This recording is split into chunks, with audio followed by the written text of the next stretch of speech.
കല്യാണിയുടെ അമ്മ മരിക്കുമ്പോൾ അവൾക്ക് 5 വയസ്സ് മാത്രമേ പ്രായമുള്ളൂ. ഗോവിന്ദൻ ഒറ്റയ്ക്കാണ് അവളെ വളർത്തിയത്. താൻ ഇല്ലാതായാൽ തൻ്റെ മകൾ എങ്ങനെ ജീവിക്കുമെന്നോർത്ത് അയാൾ എന്നും വിഷമിച്ചിരുന്നു. അതിനൊരു കാരണമുണ്ട്. കേരളത്തിലെ ഒടിയന്മാർ എന്ന വിദഗ്ധരായ വാടക കൊലയാളികളുടെ കഥ നമ്മൾ പറഞ്ഞിട്ടുണ്ട്. അവർ വേഷപ്രച്ഛന്നതയുടെ ആശാന്മാരായിരുന്നു. പ്രേതങ്ങളെപ്പോലെ ഇരുട്ടിൽ സഞ്ചരിച്ചും ഒരു തുമ്പും വെക്കാതെ കൊല്ലാനും അവർക്കറിയാം. പച്ചമരുന്നുകൾ ഉപയോഗിച്ച് കാച്ചിയെടുക്കുന്ന ഒരു തരം കറുത്ത എണ്ണ ശരീരത്തിൽ പുരട്ടി അവർ മൃഗങ്ങളുടെ ശബ്ദം അനുകരിക്കുകയും ശത്രുക്കളെ പേടിപ്പിക്കുകയും ഇരുട്ടിൽ ആക്രമിക്കുകയും ചെയ്തു. അതെ, ഗോവിന്ദൻ ഒടിയനായിരുന്നു. ഒടിയന്മാർക്ക് ആയുസ് കുറവാണ്. ഏതെങ്കിലും അഭ്യാസം പഠിച്ച എതിരാളിയുടെ കത്തിമുനയിലോ സമ്പന്ന കുടുംബത്തിലെ ഏതെങ്കിലും കാരണവരുടെ ഊന്നുവടിക്കോ എങ്ങനെ വേണമെങ്കിലും അയാൾ മരിക്കാം.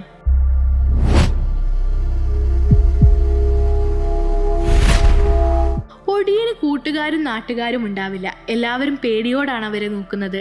താനില്ലാത്ത ഈ ലോകത്ത് മകൾക്ക് സംരക്ഷണം നൽകാൻ അയാൾ ഒരു കാര്യം ചെയ്തു. അതുവരെ പുരുഷന്മാർ മാത്രം അഭ്യസിച്ചിരുന്ന ആ ഇരുണ്ട രഹസ്യവിദ്യകൾ, ഒടിവിദ്യകൾ അവളെ പഠിപ്പിക്കാൻ തീരുമാനിച്ചു. അവൾ കാടുകളിലൂടെ നിശബ്ദമായി ഓടാൻ പഠിച്ചു. വെന്ത എള്ളും ഔഷധ സസ്യങ്ങളും ചേർത്തുണ്ടാക്കിയ പ്രത്യേക എണ്ണ ഉപയോഗിച്ച് ഇരുട്ടിൽ ലയിക്കാൻ പഠിച്ചു. വെള്ളത്തിനുള്ളിൽ മിനിറ്റുകളോളം ശ്വാസം നിർത്തിവെക്കാനും ശബ്ദങ്ങളും നിഴലുകളും ഉപയോഗിച്ച് ഭ്രമാത്മകത സൃഷ്ടിക്കാനും ഒന്നും എളുപ്പമായിരുന്നില്ല. അച്ഛൻ അവൾക്ക് മുന്നറിയിപ്പ് നൽകിയിരുന്നു. ഇത് അതിജീവനത്തിന് വേണ്ടി മാത്രം ഉപയോഗിക്കുക. അയാൾ അവളെ ഒരു പോരാളിയാക്കാൻ സജ്ജയാക്കുകയായിരുന്നു. ഒരു സായാഹ്നത്തിൽ സമ്പന്നനായ ജന്മി ഗോവിന്ദനെ ഒരു ചുമതല ഏൽപ്പിച്ചു. അദ്ദേഹം കല്യാണിയുടെ തലയിൽ തൊട്ടു. പിന്നെ കാർമേഘം നിറഞ്ഞ ആ സന്ധ്യയ്ക്ക് കാട്ടിലേക്ക് നടന്നു. പിന്നെ ഒരിക്കലും മടങ്ങിയെത്തിയില്ല. ദിവസങ്ങൾ കടന്നുപോയി. അവൾ എന്നും പഴയ പൊട്ടിപ്പൊളിഞ്ഞ ഭദ്രകാളിക്കാവിൻ്റെ അടുത്ത് പോയിരിക്കും. ആ ഇരുട്ടിൽ പുഞ്ചിരിച്ച മുഖവുമായി അച്ഛൻ വരുമെന്നോർത്ത് സമയം കളയും. ഒരിക്കൽ ജന്മിയുടെ വീട്ടിൽ ജോലി ചെയ്തിരുന്ന ഒരു സ്ത്രീ അവളോട് രഹസ്യമായ ഒരു കാര്യം പറഞ്ഞു. അത് അവളുടെ ഹൃദയം തകർത്തു. ഗോവിന്ദൻ വഞ്ചിക്കപ്പെട്ടു. അദ്ദേഹത്തെ ആ ജന്മി തന്നെ കുഴിച്ചു മൂടി. ഹൃദയം പൊട്ടുന്ന വേദനയോടെ കല്യാണി ആ വാർത്ത കേട്ടു നിന്നു. അവൾ കരഞ്ഞില്ല. കണ്ണീരിനേക്കാൾ ആഴത്തിൽ അവൾക്കുള്ളിൽ എന്തോ തിളച്ചു മറയുകയായിരുന്നു. അച്ഛനല്ലാതെ അവൾക്ക് ആരുമില്ലായിരുന്നു. ദിവസങ്ങൾ നീങ്ങിയപ്പോൾ മറ്റു സ്ത്രീകളെപ്പോലെ നെൽവയലുകളിൽ പണിക്ക് പോവാൻ അവൾ തീരുമാനിച്ചു. പണിയെടുക്കും, വൈകുന്നേരം ഭക്ഷണം ഉണ്ടാക്കി കഴിച്ച് കിടക്കും. ദിവസങ്ങൾ ഒരുപോലെ തന്നെ. മിണ്ടാനും പറയാനും ഒന്ന് കെട്ടിപ്പിടിച്ച് കരയാനും ആരുമില്ല. വയലുകൾക്കരികിൽ ജന്മിയുടെ മകൻ പണിയെടുക്കുന്നത് നോക്കാൻ നിൽക്കുന്നുണ്ടായിരുന്നു. അവൻ അവളെ ശ്രദ്ധിക്കുന്നത് അവൾ പലപ്പോഴും കണ്ടിരുന്നു. ഒഴിഞ്ഞു മാറിയെങ്കിലും അയാളുടെ നോട്ടത്തിൻ്റെ തീഷ്ണത അവളെ വെറുപ്പ് പിടിപ്പിച്ചു.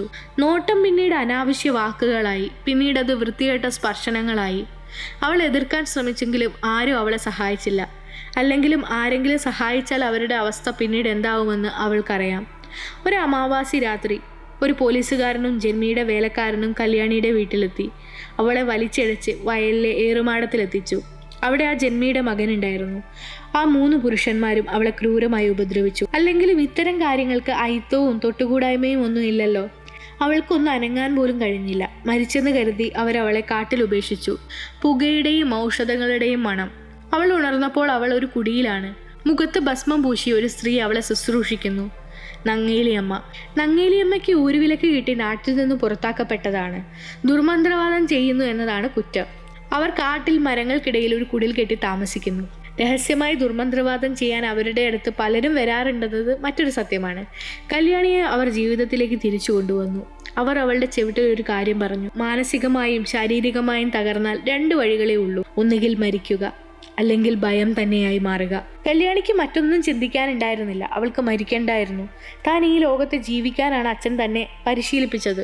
അവൾ തന്നെ വലിച്ചു കീറിയ ആളുകളുടെ ഭയമായി മാറാൻ തീരുമാനിച്ചു. നങ്ങേലി അമ്മയുടെ മാർഗനിർദ്ദേശത്തിൽ അവൾ ക്രൂരമായ പരിശീലനത്തിന് വിധേയമായി. ആചാരജലത്തിൽ കുളിച്ചു. ശരീരം ശക്തിപ്പെടുത്താൻ കൈപ്പേറിയ കഷായങ്ങൾ കുടിച്ചു.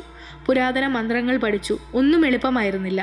അച്ഛൻ പഠിപ്പിച്ച ഓരോ പാഠങ്ങളും അവൾ തേച്ചു മിനുക്കി. നങ്ങേലിയമ്മ അവളെ ഒരു യോദ്ധാവാക്കി മാറ്റി. അർദ്ധരാത്രിയിൽ ഒടികെട്ട് എന്ന ചടങ്ങിൽ അവളുടെ കണങ്കാലുകളിൽ കറുത്ത നൂലുകൾ കെട്ടി. ആ രാത്രി കല്യാണി മരിക്കുകയും ഒടിച്ച് ജനിക്കുകയും ചെയ്തു. അടുത്ത അമാവാസി രാത്രി ആ പോലീസുകാരൻ വീട്ടിലേക്ക് പോവുകയായിരുന്നു. തിളങ്ങുന്ന ചുവന്ന കണ്ണുകൾ കണ്ട് അയാൾ റാന്തൽ മുന്നോട്ട് വെച്ച് നോക്കി. കാട്ടിൽ എന്തോ അനക്കമുണ്ട്. അയാൾ മെല്ലെ ശബ്ദമുണ്ടാക്കാതെ നടന്നു. ശരവേഗത്തിൽ പുലിയുടെ ഗർജനത്തിനൊപ്പം തൻ്റെ റാന്തൽ തട്ടിയിട്ട് എന്തോ തൻ്റെ അടുത്തേക്ക് വരുന്നത് അയാൾ കണ്ടു. ചിന്തിക്കാൻ സമയം കിട്ടും മുമ്പേ കഴുത്തൊടിഞ്ഞ് അയാൾ വീണിരുന്നു.